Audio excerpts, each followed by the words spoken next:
Hello guys, welcome to my YouTube channel that is your future destination.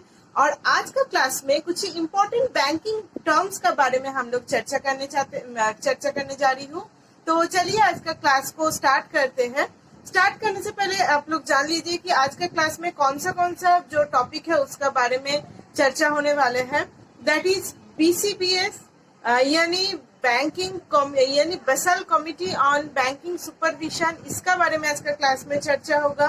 Basal accord यानी ये जो banking committee, ये जो basal committee है फॉर बैंकिंग सुपरविजन, ये क्या क्या अकॉर्ड यानी क्या क्या एक्ट लेके आए हैं हम बैंकिंग सेक्टर के लिए कि बैंकिंग सेक्टर को ये चीज फॉलो करना पड़ेगा।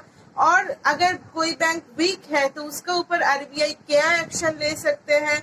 बेसल जो अकॉर्ड है हम लोग का जो कंट्री है वो उसको मानना पड़ेगा कि नहीं पड़ेगा, क्योंकि ये जो एक्ट है यानी बेसल जो कमिटी है that is on international basis, यानी इंटरनेशनल कमिटी है।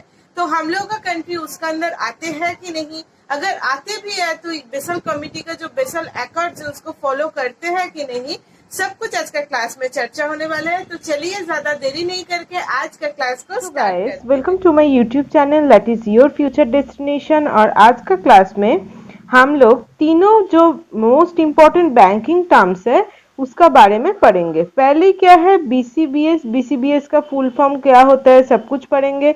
बेसल अकॉर्ड का बारे में पढ़ेंगे एंड प्रॉम्प्ट करेक्टिव एक्शन जिसको शॉर्ट में PCA भी बोला जाते हैं उसका बारे में भी पढ़ेंगे। So first of all BCBS क्या होता है देख लीजिए। गवर्नर्स ऑफ G10 कंट्री, इसके अंदर हम लोग का इंडिया भी है। तो governors of G10 country is conducted a meeting in बसेल सिटी ऑफ स्विट्जरलैंड जो बसेल सिटी है स्विट्जरलैंड का, वहाँ पे एक तो मीटिंग कंडक्शन हुआ था जहाँ पे गवर्नर्स ऑफ G10 कंट्री का जो गवर्नर लोग है उसमें पार्टिसिपेट लिए थे।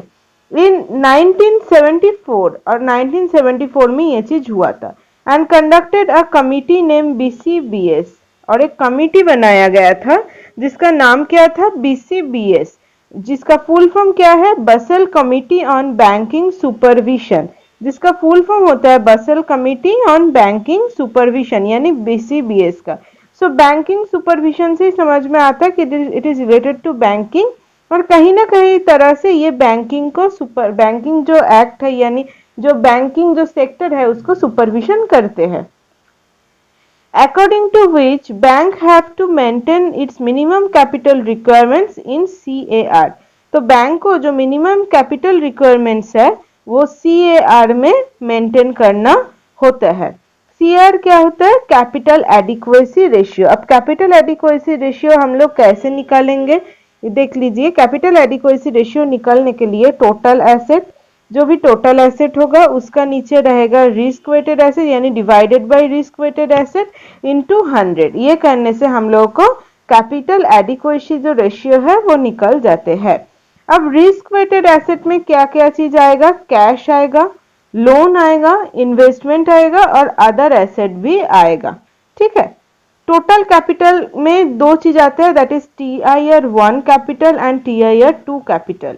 In Tier 1 capital consists paid up capital, statutory reserve, free reserve, capital reserve, profit on sale assets and other intangible assets। तो paid up capital इसका अंदर रहते हैं, statutory reserve रहते हैं, free reserve जो है वो भी रहते हैं, capital reserve रहते हैं, और क्या होता है profit on sale of assets यानी जो कैपिटल एसेट यानी जो फिक्स्ड एसेट है उसको सेल करने से हम लोगों को जो प्रॉफिट हुआ है, सेल वैल्यू पूरा नहीं लेना है, उसमें से जो प्रॉफिट वैल्यू है वो भी इसका अंदर आएगा, और अदर इंटेंजिबल एसेट्स यानी गुडविल, ट्रेडमार्क, ये सब भी इसका अंदर, पेटेंट, ये सब भी इसका अंदर आएगा। अब TIR 2 कैपिटल के अंदर क्या आएगा, अनडिस्क्लोज्ड रिजर्व आएगा, इसमें रिवैल्यूएशन रिजर्व आएगा, पार्टनरशिप में जो रिवैल्यूएशन करते हुए जो रिजर्व हम लोग जो रिजर्व करके रखते हैं वो भी आएगा, जनरल प्रोविजन आएगा, लॉस रिजर्व आएगा, हाइब्रिड डेब्ट capital, instrument such as bonds आएगा, लॉन्ग टर्म अनसिक्योर्ड लोन आएगा, डेब्ट कैपिटल इंस्ट्रूमेंट भी आएगा। ठीक है, तो लोन भी आएगा, कैपिटल इंस्ट्रूमेंट भी, डेब्ट कैपिटल इंस्ट्रूमेंट भी आएगा, यानी जितना भी लोन अमाउंट है ज्यादा से ज्यादा वो सब आएगा, और रिजर्व अमाउंट आएगा। बस स्टैट्यूटरी रिजर्व छोड़ के और कैपिटल रिजर्व को छोड़, statutory reserve, capital reserve, free reserve को छोड़ के जितना भी रिजर्व है वो टीआईआर टू कैपिटल में का अंदर आते हैं। चलिए आगे बढ़ते हैं। अब जो नेक्स्ट चीज है that is Basel accord. Basel accord क्या होता है? The main purpose of Basel accord is to ensure that the financial institution have enough capital to meet future loss. यानी फ्यूचर में अगर कोई लॉस आ गया है, फ्यूचर में अगर कोई बहुत सारा पैसा का लोन ले लिया है फिर वो दे नहीं पा रहे हैं, तो ये सब क्या होता है? लॉस होता है। ये सब लॉस को ये सब लॉस अगर कभी कभार होगा तो बैंक को इतना तो क्षमता होना ही चाहिए कि इतना लॉस जो इतना भी है वो सब वो कॉम्पेंसेट कर ले। तो उसका अंदर उतना कैपिटल भी होना चाहिए ताकि जितना भी लॉस आए वो सब कंप्लीट कर पाए, वो सब कवर कर पाए, और ऐसा कोई लॉस ना आ जाए ताकि बैंक कोई बंद होना पड़े। ठीक है। There are 3 Basel accord name Basel 1, 2 and 3। तो 3 बेसल अकॉर्ड होते हैं, Basel 1, Basel 2 and Basel 3। According to Basel 1, capital requirements was 4% to 8% of risk weighted asset।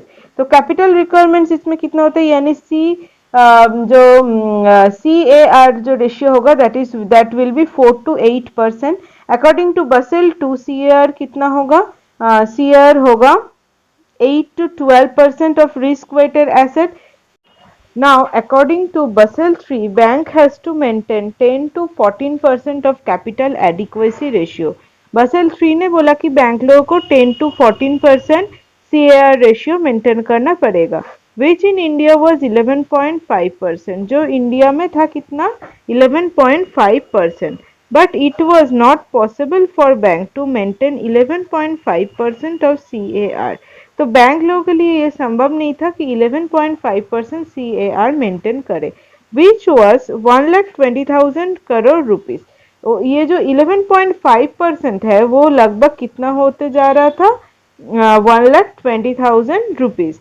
So RBI introduce Indradhanush scheme, इसलिए आरबीआई ने इंद्रधनुष स्कीम जो है वो बनाया था, to which estimated capital requirements were 70,000 rupees based on credit growth rate of the bank. अच्छा से सुनिएगा, कैपिटल रिक्वायरमेंट्स कितना था? 70,000 रुपीज। अब ये 70,000 रुपीज क्या जिंदगी भर के लिए चलेगा? नहीं, उसी टाइम का क्रेडिट ग्रोथ रेट का ऊपर बेस्ड करके ये रेट बनाया गया था। ये क्रेडिट ग्रोथ रेट क्या होते हैं कि लोन अमाउंट, ठीक है, लोन अमाउंट का ऊपर डिपेंड करके ये 70,000 करोड़ रुपीस बनाया गया था। अब देखिए लास्ट में क्या है? प्रॉम्प्ट करेक्टिव एक्शन, जिसको हम लोग पीसीए भी बोल सकते हैं। तो पीसीए यानी प्रॉम्प्ट करेक्टिव एक्शन क्या होता है? It's a tool of RBI under which RBI can take direct action on bank to ensure the financial health of the bank is maintain.